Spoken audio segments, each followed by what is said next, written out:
Welcome back. Welcome back. Hello, hello. I hope you're doing well. This might be the first Games I Got episode where I kind of walk into it almost resigned or knowing that I think this game is leaving. And that's a little sad. My hat is getting caught on my. There we go. Now it's not getting caught. It's a little bit sad because this is a game that was very new to me like when I came into the hobby. It was one of the first games that I came into the hobby with. So Betrayal at House on the Hill. Ugh. And the reason why it's much heavier than it seems is because I have the broken token insert for it, and I have the Witch's Watchtower expansion for it. And I even, because I hated these little clip-ons and I felt like they never worked, I ended up getting like 3D printed ones that fit more appropriate on there. And I even ordered custom sleeves from a remote company in China to fit onto the item and the omen cards. And so, yeah, like if you pull this out, the tile tray, it's a tree, or not, that's not a tree. It's, a building. And so, man, yeah, I spent a decent amount of money crafting box fart.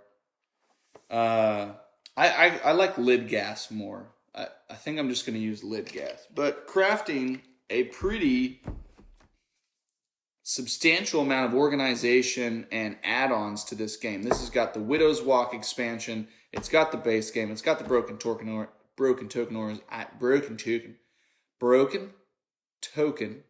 organizer.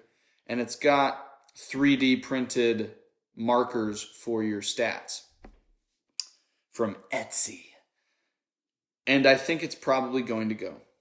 So let's dive into Games I Got. Timestamp. What is it? Betrayal at House on the Hill is a Avalon Hill Games title.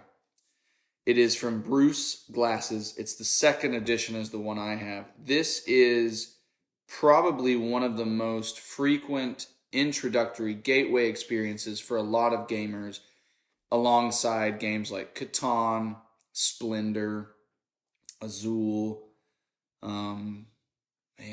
What other ones did I play back then? Carcassonne, Dominion.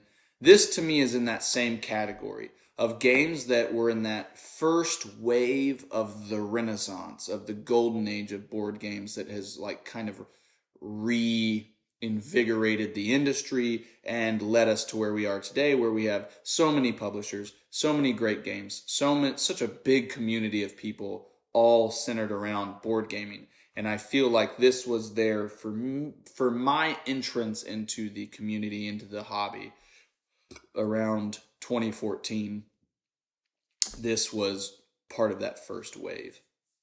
It is a one versus many / cooperative experience. Players all start off on the same team. You go into a house on the hill and you start to explore rooms. You uncover rooms and you have starting stats, which are your strength, your speed, your might, and I think your knowledge or wisdom. It's one of those two. And you try to avoid pitfalls in the house while finding items and gaining new skills by completing challenges or obstacles that you face successfully. And while you do that, you slowly build out the house. And every game, it'll build out differently because the tiles will be shuffled in a different order. So it's a tile laying, map building cooperative game in a horror universe. Not as dark and dismal as Arkham Horror, but still a horror environment. And then at some point you have like the turn of the game, like the climactic shift in the dynamic of how it's played, where you have built enough omen cards to where the haunt starts. And when the haunt starts, you, based off the room that you're in and the omen card that you just currently revealed, you have a particular scenario. The base game has like 50 scenarios, and the Widow's Walk has an additional 50 scenarios. So in this box, there's 100 different haunts that you could have.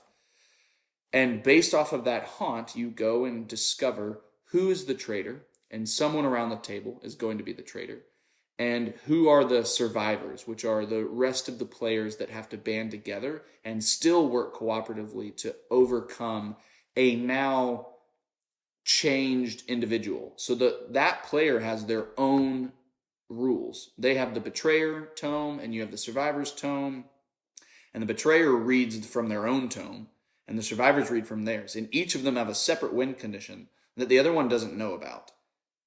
Or they may have an inkling about, but not a specific understanding of maybe how it's approached.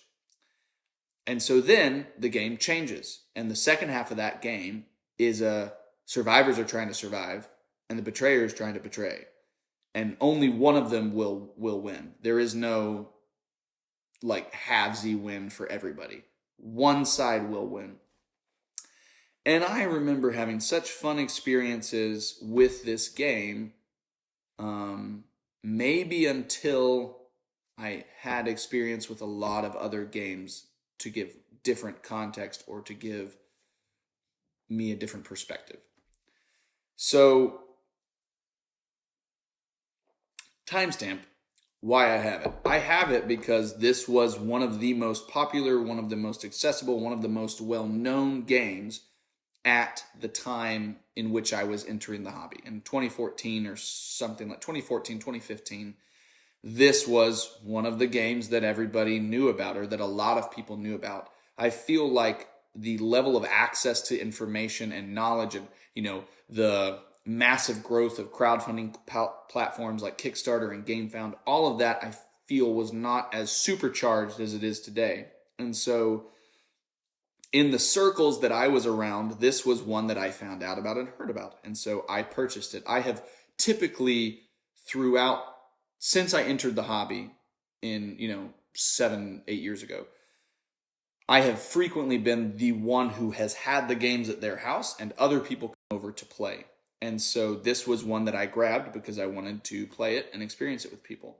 So I have it not because I was going to review it or anything. This is far beyond when I even thought about doing this for work or for fun or for creative pursuits. But this was a game that I wanted to play and enjoy, and I bought it because I wanted to have fun with my friends and my family. So that's why I have it. When did I get it? I got this in 2014 or 2015. I do not remember the exact date, the exact time, the exact circumstances. All I know is that I was going to places like Barnes & Noble and looking online, and I was going to my local game store, which is still my local game store now that I'm back here in Little Rock, which is where I was at the time. I have since had an interlude period in Texas when my wife and I were there for her residency. And so I got it then, pretty soon after I got into the hobby. That's when I got it. What do I like about it? Timestamp. I like that this game changes the dynamics and forces players to adapt to a new world, a new experience every game. When you start off cooperatively, the goal is try not to lose any of your starting traits lower than the number value that they're at. You don't start off at the top value on any of them. You start off in the middle, and each character has different strengths and number values for each of those 4 traits. The mission is very much so try to explore probably as much of the house as you can while gaining the most useful amount of items. And if you approach obstacles or challenges or events, as they're called in this game, try to succeed them so that you don't lose trait values and you actually gain trait values, because you want all of the survivors to be as strong as possible when the haunt happens so that they have the best chance of escaping. And I like that there's so many different. This was probably my first encounter with a wildly variable game state. The 50 different haunts that are in this, when I first got this game, that number and that context and that experience from a gaming standpoint blew my mind. I was like, oh my gosh, you can have 50 different experiences. I will say that was calmed or lowered a little bit when I felt like over the course of 12 different games that I played, in the first few months, that I had some repeats. That was okay. But the idea that there is the potential for 50 different haunts and then another 50 if you get the expansion very much excited me.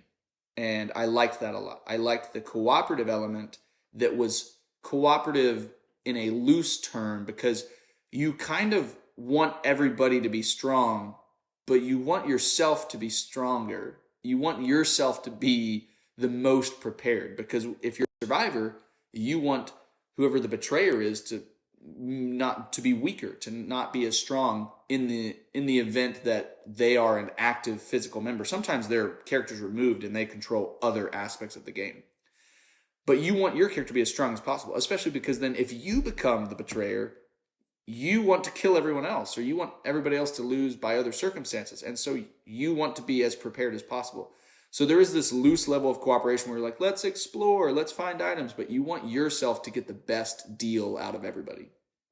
I liked that. I liked the haunts. But that probably brings me to what I did not like. And what I did not like is I felt like the Survivor's Tome and the Betrayer's Tome, I felt like those two rule books had a lot of questions left between them as to how they intersected, which rules took precedence, and where they kind of got in each other's way. I felt like there were a lot of times where we would play and the survivor would be like, okay, this is what we're doing. And the betrayer would be, oh, you can't do that. It's like, oh, are you sure? Are you sure? Because it seems like we can do it based off our rules. And I'm like, well, based off of my rules, you can't do that. And sometimes that leads to the other issue that I have with the game, is that it's not kind to people who are uncomfortable learning rules on their own, because you essentially have to stop the game whenever the haunt happens. And who's the betrayer is variable. So you could have the most timid and the least experienced gamer in the group who might be trying to enjoy board games for the very first time. And all of a sudden they are burdened with this massive weight of, oh, I have to read a whole set of rules by myself. I need to know how they apply with the larger context of the game rules. And then I need to lead that charge myself without any help from anybody else, because they're not on my team. And so I think that the interplay between the two different sets of rules didn't always seem to jive up. And also it could put gamers or players in a precarious position that maybe they don't want to be in. And so I felt like the longer I was in the hobby, the more games I played, the less interested I was in Betrayal. And it just didn't have the appeal that it did at the beginning. In the beginning, it was something novel, it was something new. All of the mechanics and the way that it played and the experience felt so unique. But the more games I've played, the less it's felt unique and the more it's felt dated. And so, yeah, I like a lot of things about it. I have fond memories of it. And I obviously invested quite a bit in it with the organizer, with the 3D components, and with the expansion. I put a lot of time into this in terms of the hobby, but there are things I don't love about it, and I haven't had the desire to put this to the table, and I haven't even tried to put it to the table. I can't even remember the last time I played this. I think it was in Texas. Timestamp. Will it leave? I think so, yes. As I mentioned at the beginning of this video, I think this is probably the first one that I've specifically brought onto this series with the knowledge that I think it will go. It will probably go in my next cull. As I get in new games, I try to get rid of old games that I'm not playing or that I have felt my interest waning and that I don't have as much of an investment in keeping it and playing it. And this one has not seen the table in a long time, and I've already discussed kind of the mechanical reasons why I have lost interest with it. And it seems like a game that is a leftover from a previous time in the hobby, and I don't feel like I'm at the place where this is a game I'm intrigued by anymore. So yes, it will likely leave. It's just a matter of when I get this next wave of games kind of out the door. Timestamp, would you like it? I think this game has a lot of fun. To me, some of the best times I've had is when I have really immersed myself in the experience. Like one of my best times playing this was actually when we turned off the lights, we put Halloween music on or horror music on, we lit candles and set them around the table, and then we set this game up and we played a game, and it was a lot of fun, and I felt like we enhanced the thematic aspect of the game, and that made me feel better about it. Even though it was not a game that I typically would choose to play, I still enjoyed playing it. I think there are a lot of ways to appreciate a game like Betrayal at House on the Hill. However, there's also, if you're interested in it, if you haven't played this, if you haven't experienced this game, and you've thought about it, or you haven't thought about it until now, and maybe you're thinking about it now, there's another version of this, Betrayal Legacy, still by Avalon Hill, that adds the legacy element from Risk Legacy or Pandemic Legacy, and it infuses it into this model. And while I think, I have a, do I still have the copy of that game? I may still have the copy of that game. No, I think I got rid of it. Yeah, I think I got rid of it. But I think we only played like 3 games of that. But in those 3 games, I was able to see kind of the potential that this model or this design could have if it was revisited and re-looked at. But yeah, so there are 2 potentials for you. You could try out this game. You could try out the Betrayal Legacy game. But I think there is a place in many people's collections for Betrayal. It's just not right for me. So I think you could like it. It just depends on where you're at in the hobby, the kind of games you like, and how you feel about rules and learning them on the fly. Some people don't like to learn them on the fly. They like to be prepared before the game ever takes place. This invalidates that by needing rules to be read every single haunt, unless you are playing haunts you're already familiar with. Timestamp. Rating. I think that Betrayal House on the Hill is maybe a 7. I think maybe originally it was probably about a 7.5 for me. A 7.5 out of 10. Maybe even in my less experienced or less exposed. Less exposed does not sound good. I did not have as much exposure to board games when I bought this and when I played it. And so I think it probably would have been a 7.5 or 8 for me back then. I would say now it's maybe somewhere between a 6.5 and 7. Maybe about a 6.5. And I think the design elements that bother me are what brings it down to about a 6.5. I still think there's a potential to have fun in this game and enjoy it whenever you table it. But it's just got some stuff that bars me from enjoying it to the fullest extent. And so this is maybe a 6.5 for me is probably what I would rate it. Probably so. Timestamp, thumbnail. I think I remembered every thumbnail part of my, not every thumbnail part, every timestamp part of my thing, because I wrote the one I was missing. So Betrayal at House on the Hill. I'm going to do this. And, feels like a lot of pieces are moving around in there. I don't know if I like it. Yeah. So I think, the first one I brought on the series that I'm almost 100% positive is leaving the collection. And I think talking about it helped cement the deal for me. So, timestamp. Bye.